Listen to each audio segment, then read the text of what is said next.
A cimeira dos 75 anos da NATO em Washington é a convidada do Mapa Mundo a professora universitária, investigadora, ex-secretária de Estado da Defesa, Ana Santos Pinto. Ana Santos Pinto, o que é que sai de mais relevante desta cimeira da NATO em Washington? Eu creio que esta cimeira da NATO tem uma mensagem do ponto de vista global, com um acentuar do discurso mais forte para com a China e teve também já a reação por parte do governo chinês, porque é uma evolução. A primeira vez que a China foi referida no âmbito da NATO foi em 2019, depois em 2022 com o Conselho Estratégico surge como um competidor. Ou seja, já não é uma novidade propriamente. Não, mas ao longo do último ano verificou-se um acentuar deste discurso de oposição à China e agora com a componente de a China a apoiar a Rússia na intervenção militar e, portanto, do ponto de vista do fornecimento de ajuda militar e transferência de equipamento militar para a Rússia, o que permite a continuidade e o acentuar da intervenção militar e da guerra na Ucrânia e, portanto, do ponto de vista global, essa parece-me a mensagem mais relevante. Depois há, naturalmente, aquilo que é o reforço do compromisso para com a Ucrânia, seja através de um pacote de apoio e de assistência de longo prazo, seja com o anúncio da disponibilização das aeronaves de combate F-16 numa conjugação dos Estados Unidos, Dinamarca e Países Baixos e que estarão disponíveis já no verão para a Ucrânia utilizar e esse reforço foi muito evidente e o apoio à Ucrânia foi muito evidente, foi o dominante em toda a reunião, em toda a cimeira e que concluiu no final com esta reunião com cerca de 24 chefes de Estado e de Governo, não só da Aliança Atlântica, mas todos aqueles que têm acordos de segurança com a Ucrânia e no âmbito do Conselho NATO-Ucrânia e isso implica a garantia de alguma maneira de que independentemente do que aconteça com as eleições norte-americanas em novembro, existe já no âmbito do compromisso na Aliança Atlântica esta continuidade no apoio incondicional à Ucrânia. Foi talvez a frase mais repetida: a Ucrânia tem de vencer a guerra durante quanto tempo for necessário, este apoio permanecerá. Mas, portanto, é um apoio que é reforçado, mas provavelmente aqueles mais idealistas poderiam esperar ainda mais. No entanto, não se poderá dizer que fica aquém das necessidades atuais da Ucrânia na linha da frente? Bom, numa situação de guerra e em particular no contexto em que está, naturalmente que as necessidades da Ucrânia são sempre crescentes e numa resposta muito imediata. Mas a verdade é que existe, por um lado, um reforço daquilo que é a possibilidade e a promoção da interoperabilidade das Forças Armadas ucranianas com a NATO. É criado o centro de treino na Polónia e isso significa que a curto, médio prazo as Forças Armadas da Ucrânia podem trabalhar com o equipamento e com as forças da Aliança Atlântica. Aliás, numa preparação daquilo que venha a ser uma entrada e uma adesão da Ucrânia à Aliança Atlântica. Há um reforço do sistema aéreo, o sistema de defesa aéreo ucraniano, com a disponibilização de mais mísseis Patriot, o que também é significativo e urgente naquilo que tem sido o pedido e as necessidades apresentadas por Vladimir Zelensky, e depois este apoio do ponto de vista financeiro direcionado para o equipamento militar, por um lado, e por outro para esta assistência de longo prazo, que é a preparação, digamos assim, para o pós-final do conflito. Aquilo que me parece muito ausente em todos os discursos na Aliança Atlântica e nesta cimeira é a possibilidade de uma linha, de um caminho de diálogo político que possa trazer um cenário de pacificação, e esse foi de facto uma nota de rodapé, ou seja, a grande aposta é naquilo que é o momento da intervenção militar, no fornecimento das capacidades que a Aliança pode, os Estados-membros, aliás, os aliados podem, não a Aliança no seu conjunto enquanto instituição, mas os vários aliados podem disponibilizar à Ucrânia, e existe também a criação do novo comando da NATO na Alemanha, direcionado para aquilo que é o apoio à Ucrânia na guerra que está a defrontar. Portanto, eu acho que é um pacote conjunto que é significativo, que exige um esforço financeiro e um esforço de investimento muito grande, e agora a segunda fase é exatamente essa, é perceber como é que este esforço, do ponto de vista financeiro, vai ser operacionalizado para que a resposta seja dada conforme foi comprometida. Os chefes de Estado e de Governo prometem reavaliar as contribuições dos aliados em futuras cimeiras da NATO, desde logo na cimeira do próximo ano, em Haia, nos Países Baixos. A declaração final também diz que todo o apoio dos aliados à Ucrânia vai ser contabilizado, quer seja prestado através da NATO, quer seja bilateral, multilateral ou por qualquer outro meio. Para apoiar uma partilha justa dos encargos, os aliados vão procurar cumprir este compromisso através de contribuições proporcionais, nomeadamente tendo em conta a cota-parte de cada um no produto, no PIB da aliança. Os aliados vão informar a NATO sobre o apoio prestado em relação a este compromisso 2 vezes por ano, devendo o primeiro relatório incluir as contribuições prestadas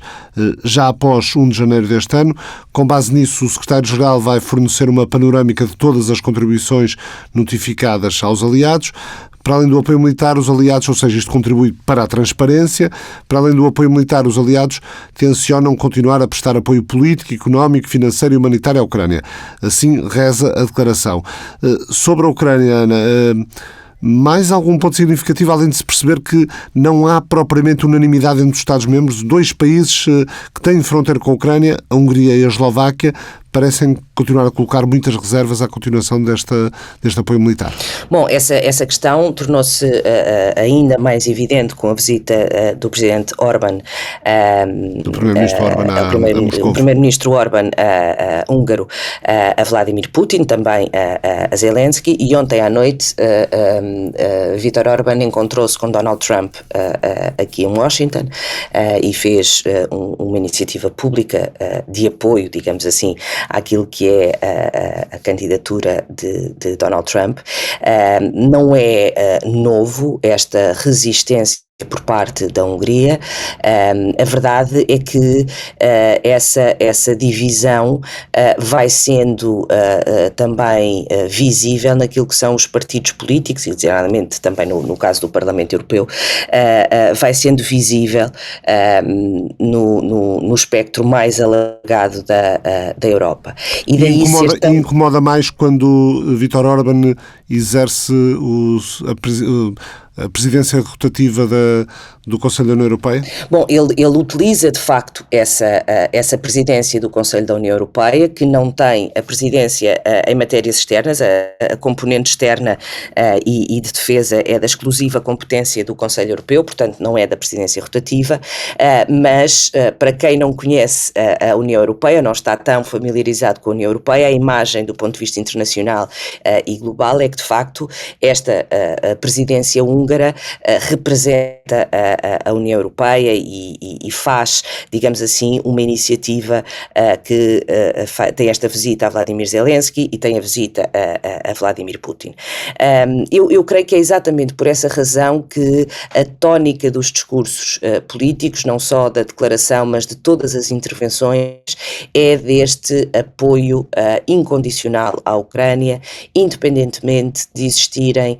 algumas vozes dissonantes. E a verdade é que tudo na Aliança Atlântica é decidido por unanimidade, portanto, todas estas medidas que estão na declaração e que foram anunciadas, desde o pacote de apoio até ao novo comando da NATO da Alemanha, foram tomadas por unanimidade. Porque no que diz respeito à transferência de equipamento, por exemplo, os mísseis Patriot ou os F-16, isso entra na cooperação bilateral entre Estados, portanto não é a Aliança Atlântica que gere, digamos assim, ou promove esta transferência de equipamento. Isto às vezes não é fácil explicar, ou seja, a competência da NATO é na coordenação desta ajuda e tentar perceber que aliados podem transferir que tipo de equipamento que seja útil à Ucrânia. Mas na prática isso é feito bilateralmente pelos Estados. O que é da NATO? É esta disponibilização de um pacote de apoio e da assistência naquilo que são os seus instrumentos de cooperação, de treino, de formação, de capacitação e a existência de um comando NATO orientado para aquilo que são as necessidades que os Estados aliados vão identificando no apoio à Ucrânia. É isto, porque a NATO não se envolve diretamente no conflito através da disponibilização de equipamento nas suas estruturas. E há uma outra componente que eu acho que é importante, que é o reforço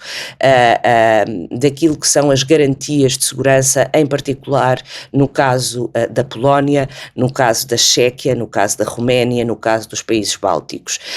porque é muito evidente em todas as intervenções a percepção de que a Rússia não ficará pela tomada de território e pela intervenção militar na Ucrânia. E, portanto, os Estados fronteira que estão mais diretamente expostos a este conflito, mas também acontece no caso dos Estados nórdicos, no caso da Suécia e da Finlândia, e depois de uma forma mais alargada nos restantes debates, é muito evidente que a percepção é que a Rússia, não sendo derrotada política e militarmente neste conflito, continuará a desafiar os Estados vizinhos, os Estados membros e próximos da Aliança Atlântica, e no caso dos Estados membros isso implica naturalmente uma retórica mais complicada, que é aquela que diz respeito ao artigo 5º e à defesa mútua. A Rússia que disse que a NATO, ao assumir que vai ter um comando na Alemanha para tratar da articulação da ajuda militar à Ucrânia, a Rússia diz que a NATO está a escalar o conflito, está a provar que está de facto envolvida no conflito e pondera uma resposta militar, foi a expressão usada. O que é que isso pode querer dizer? Bom, isso não é novo. A Federação Russa sempre teve, a cada momento de decisão no âmbito da Aliança Atlântica, que é uma aliança política e militar, a cada momento de decisão a Rússia sempre definiu que eram momentos de escalada e que reservava essa hipótese de resposta mais significativa. E também por isso o desenvolvimento na Polónia de uma base de defesa antimíssil, em particular para os mísseis balísticos, para dar a garantia aos aliados, como dizia, mais próximos do conflito e fronteiriços com a Ucrânia e perto da Rússia, de que podem estar seguros de que a Aliança Atlântica responderá no seu conjunto em caso de alguma iniciativa. Mas essa linha, digamos assim, é uma linha que a própria Federação Russa usa do ponto de vista do discurso, utilizará outro tipo de instrumentos, designadamente a componente cyber. Os ataques cibernéticos em vários estados da Aliança têm sido muitíssimo regulares e naturalmente a componente da desinformação, como por exemplo nas campanhas eleitorais, e tem utilizado bastante mais esses instrumentos do ponto de vista direto e operativo para a destabilização do que uma iniciativa militar que aí sim levaria a um alargamento do conflito, que eu continuo com algumas dúvidas que a Rússia tenha a disponibilidade para assumir.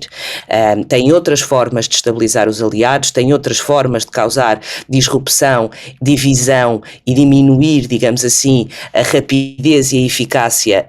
no apoio da Aliança Atlântica à Ucrânia, tem outras opções que não uma intervenção ou um ato militar direto. Ana, como pode a Europa conciliar uma eventual menor dependência dos Estados Unidos para a sua defesa com a promoção de uma relação forte União Europeia-NATO? Eu diria que o centro dessa conciliação se chama base industrial, capacidade, reforço da base industrial europeia. Há um compromisso reforçado que também foi apresentado nesta cimeira em Washington. Há um compromisso de apoio, de reforço da capacidade industrial da Aliança Atlântica. Este também é um discurso que, do ponto de vista interno nos Estados Unidos, era muito importante, ou seja, a presença dos Estados Unidos na Aliança Atlântica e o investimento que faz em matéria de defesa na Europa e de cooperação de defesa na Europa tem um retorno para a economia, do ponto de vista dos empregos, do ponto de vista da venda de armamento, porque a indústria militar norte-americana domina claramente a dimensão de defesa da Aliança Atlântica e em outros pontos do mundo, naturalmente, e portanto aquilo que a Europa vai percebendo é que tem de provar a sua capacidade industrial não só para aumentar aquilo que é a sua autonomia do ponto de vista das capacidades e, portanto, no caso da Ucrânia, por exemplo, poder fornecer equipamento com maior rapidez e em tempo útil. Isto não se faz em meses, nem sequer se faz num ano, demora algum tempo, mas precisa de começar a ser construído com uma base tecnológica industrial de defesa europeia. E por outro lado, porque não estamos só a falar de equipamento pesado, sei lá, de carros de combate ou de mísseis balísticos, estamos a falar de inovação tecnológica. E aí há uma diferença do ponto de vista do desenvolvimento que é muitíssimo significativa entre os Estados Unidos e a Europa. E, portanto, a Europa, para além dos tais 2% desse critério quantitativo, que passa a ser, digamos assim, o patamar mínimo para o investimento em matéria de defesa, é necessário desenvolver esta componente tecnológica e industrial na Europa, e esse é um contributo que pode ser dado pelos aliados europeus. Mas isto depois vai criar uma tensão entre a quem é que se compra, e se os aliados europeus definirem este desenvolvimento da componente tecnológica e industrial, tendencialmente a médio e longo prazo tenderão a reduzir a sua aquisição à indústria norte-americana. Ou, em alternativa, a indústria norte-americana tem que criar pontos de produção e desenvolvimento tecnológico na Europa. Portanto, este é um caminho politicamente difícil. E isso não interessa nem a Joe Biden nem a Donald Trump. Exatamente. E, portanto, aquilo que era importante sair nesta altura na declaração em Washington, nesta antecâmara das eleições e já em plena campanha eleitoral norte-americana, é a capacidade da NATO, do ponto de vista industrial, tem que ser reforçada, e a economia e a tecnologia que está preparada para isso é a norte-americana. E, portanto, todo o dinheiro investido na Aliança Atlântica significa um retorno à economia norte-americana. Esta foi a mensagem interna para os Estados Unidos, assim como a nova estratégia para a inteligência artificial e para a utilização de tecnologias com recurso à inteligência artificial na NATO, e isto é uma abertura, digamos assim, ao que é o desenvolvimento tecnológico e no qual as indústrias e os centros de investigação nos Estados Unidos estão muitíssimo mais desenvolvidos e muito mais capazes para responder a curto prazo do que os europeus. Biden disse estar otimista quanto à possibilidade de o Hamas e Israel chegarem a um acordo que ponha fim à guerra em Gaza. Tem razões para esse otimismo o Presidente dos Estados Unidos? Eu creio que ele não pode dizer outra coisa, porque o investimento político que a administração Biden tem feito neste processo e na possibilidade de assinatura de um documento que permita o cessar-fogo e o início de um processo político mais consolidado é muito significativo. E desse ponto de vista, durante este mês de julho assistiremos à visita de Benjamin Netanyahu aos Estados Unidos. E quando isso acontecer, era muitíssimo importante que a componente do acordo estivesse já concluído. Mas, como se costuma dizer, o diabo está sempre nos detalhes, e estes avanços e recuos nesta definição do texto vão atrasando aquilo que tinha sido planeado pela administração americana estar concluído há já pelo menos 2 semanas, e portanto eu percebo que esteja otimista, está mais perto do que estava há um mês, mas o tempo em que isso vai acontecer não é claro, e os pontos a definir ainda permanecem com algum significado na negociação política e diplomática. Após o encerramento da Cimeira da NATO e numa conferência de imprensa de quase 1 hora, ontem à noite, esta quinta-feira à noite, o presidente Biden não deu qualquer indicação de que estaria a considerar a hipótese de pôr termo à candidatura à reeleição em novembro, mesmo quando enfrenta apelos dentro do partido para se afastar e quando a angariação de fundos para a campanha está a cair a pique. Questionado sobre a razão pela qual não estava a passar o testemunho a uma geração mais jovem, Biden, 81 anos de idade, argumentou que a gravidade da situação exige experiência. Depois de ter começado por ler a partir do teleponto, Biden tentou dissipar algumas questões sobre a idade e aptidão para o desempenho das funções. As respostas que deu aos jornalistas incluíram, dizem os analistas, os comentadores do New York Times, por exemplo, que as respostas incluíram respostas convincentes, mas também algumas falhas já aproveitadas, aliás, pelo adversário republicano, incluindo as conhecidas gafes dos últimos dias, quando disse que vice-presidente Trump, quando se queria referir a Kamala Harris, horas antes, ainda durante a reunião da NATO, tinha apresentado o presidente da Ucrânia, Volodymyr Zelensky, como presidente Putin. É verdade que Biden sempre habituou o público a estas gafes, mas agora tem os holofotes, digamos assim, mais a incidir sobre ele e mais, depois do debate televisivo com Donald Trump, mais à espera de falhas deste género. Aprofundou algumas respostas complexas sobre política externa, esteve mais tempo no púlpito do que nas 2 últimas conferências de imprensa a solo, diz o New York Times. Aliás, o presidente realizou 14 conferências de imprensa individuais desde que chegou à presidência dos Estados Unidos. É o menor número de qualquer presidente desde Ronald Reagan. Esta conferência de imprensa foi a primeira, aliás, desde novembro. Ana Santos Pinto, as gafes de Biden que Olaf Scholz e Emmanuel Macron, por exemplo, vieram tentar amenizar, não acabam por ensombrar esta Cimeira da Aliança Atlântica? Eu creio que esta Cimeira ocorre ao mesmo tempo que nos Estados Unidos e na imprensa norte-americana aquilo que se debate é essencialmente a capacidade e a aptidão de Biden para exercer a presidência dos Estados Unidos nos próximos 4 anos. E esta semana, que tinha uma série de compromissos internacionais, a recepção, a celebração dos 75 anos da Aliança Atlântica, a realização da Cimeira e que conclui com esta conferência de imprensa, era uma espécie de semana-teste a Joe Biden, que está muito confortável em questões externas e designadamente no âmbito da NATO. Ele é um atlantista convicto e, portanto, estava muito à vontade nesse tema. E esta semana era a semana que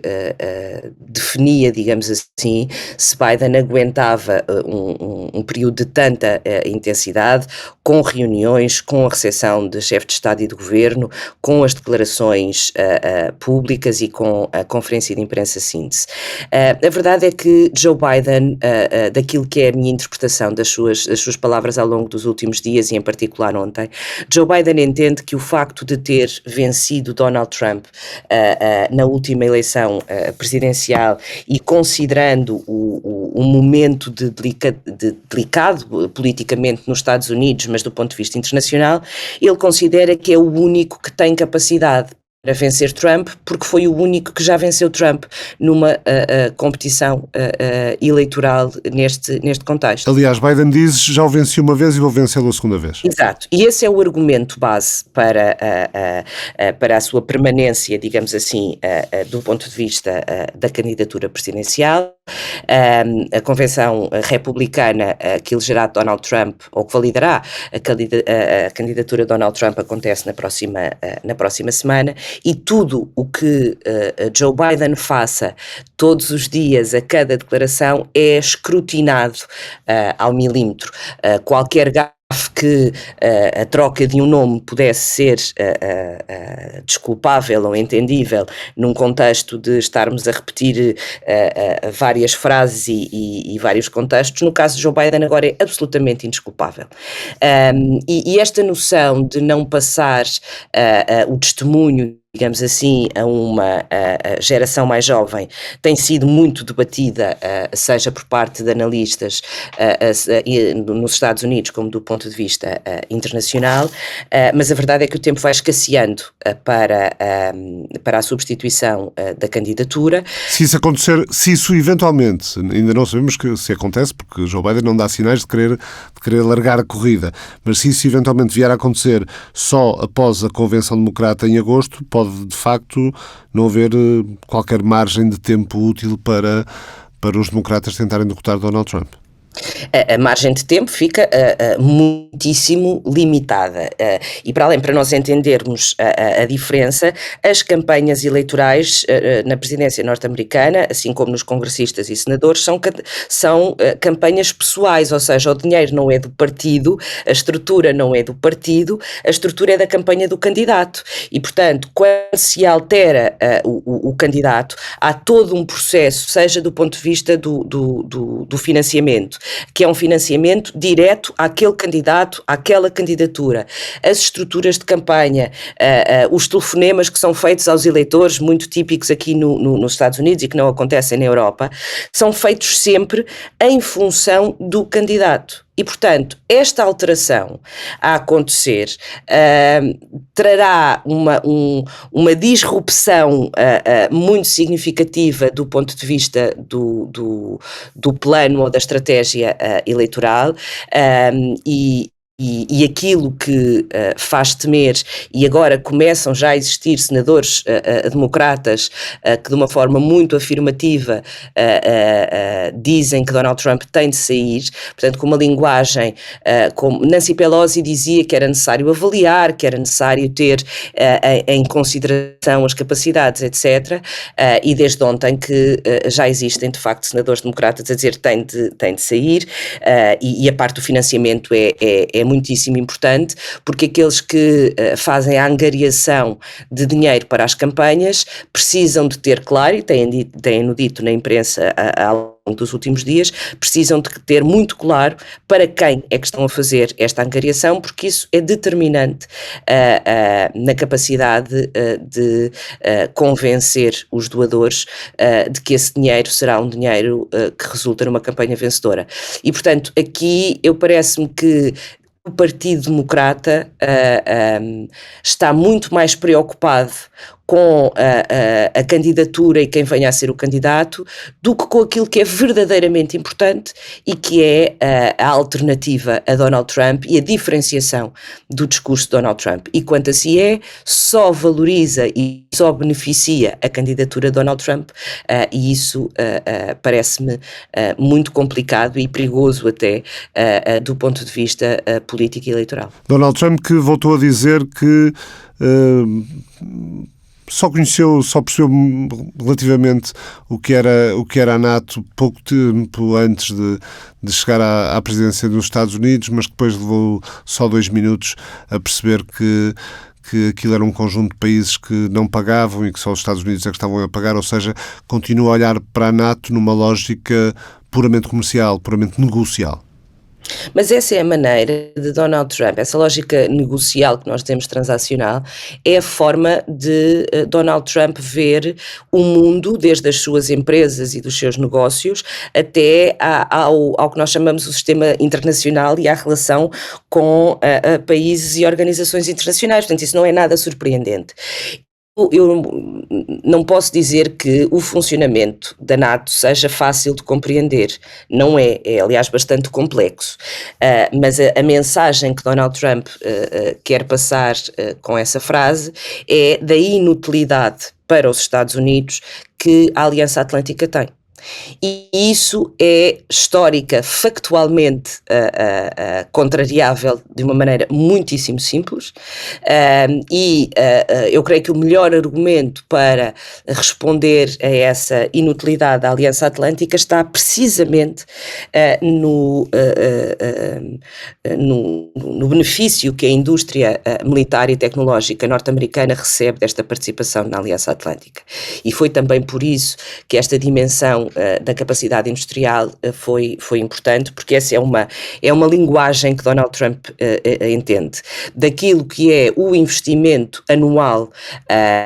em defesa que o governo norte-americano faz, 1/3 regressa à economia norte-americana através daquilo que são as compras e a comercialização, seja de duplo uso, seja estritamente militar, entre os aliados europeus e o Canadá. E, portanto, essa componente comercial foi demonstrado no exercício da administração por Donald Trump. Essa lógica comercial é aquela que orienta a vida, orienta a atividade e a experiência do candidato ou do futuro candidato, quando validado no Congresso, na Convenção, tem, e não devemos surpreender-nos com isso. O que é importante é que o Partido Democrata se concentre na desconstrução e em contrariar e em verdadeiramente opor esse discurso e essa orientação, porque se isso não estiver presente no debate e na esfera pública, as propostas de Donald Trump são aquelas que dominam e são aquelas que passam para o cidadão, para o eleitor, porque aquilo que o Partido Democrata tem estado a fazer é discutir se Joe Biden será ou não o candidato, se tem ou não condições, e não em opor-se a Donald Trump e à campanha enquanto modelo de proposta de sociedade futuro que Donald Trump tem para os Estados Unidos. Esta cimeira da NATO, nas discussões à volta da cimeira, teve algum foco na questão do Sul e do Mediterrâneo? Aliás, Ana Santos Pinto coordenou um grupo de trabalho para fazer propostas ao secretário-geral da NATO nesse sentido, no papel que o Sul e a relação com o Sul podem ter na NATO. Sim, a vizinhança sul, os países do Norte de África, Médio Oriente, Golfo, Sahel, não estão no topo da agenda da Aliança Atlântica, mas esta cimeira aprovou pela primeira vez nas quase 3 décadas de relação que a União Europeia tem com estas áreas regionais, aprovou pela primeira vez um plano de ação com uma definição da estratégia, dos instrumentos, da organização institucional a ser desenvolvida com os países da vizinhança sul, e isso não só é inédito no caso da Aliança Atlântica, como tem esta capacidade de ser atualizado regularmente, e essa a coordenação fica a cargo de um representante especial da Aliança para a vizinhança sul, que também nunca tinha existido. E desse ponto de vista eu acho que, não sendo o centro da agenda, não aparecendo no topo das notícias, esta declaração é muito importante, porque ela concretiza instrumentos práticos que não existiam na relação com o Sul, e quando cada vez mais a presença, por exemplo, da Federação Russa, no caso da substituta Wagner, o Africa Corps, está tão evidente, quando existem os desafios e os riscos em matéria de segurança marítima, seja na componente do Atlântico, seja na componente do Índico e naturalmente no mar Mediterrâneo, e eles são tão evidentes para as economias e para as sociedades transatlânticas, eu creio que este plano de ação e esta forma de concretização e de aumentar a eficácia a médio prazo será muitíssimo importante para este espaço, que é um espaço de interesse estratégico da Aliança e que é esta vizinhança sul. Muito obrigado, Ana Santos Pinto. O Mapa Mundo regressa à TSF na próxima semana. O Mapa Mundo é uma parceria da TSF com o Instituto Português de Relações Internacionais.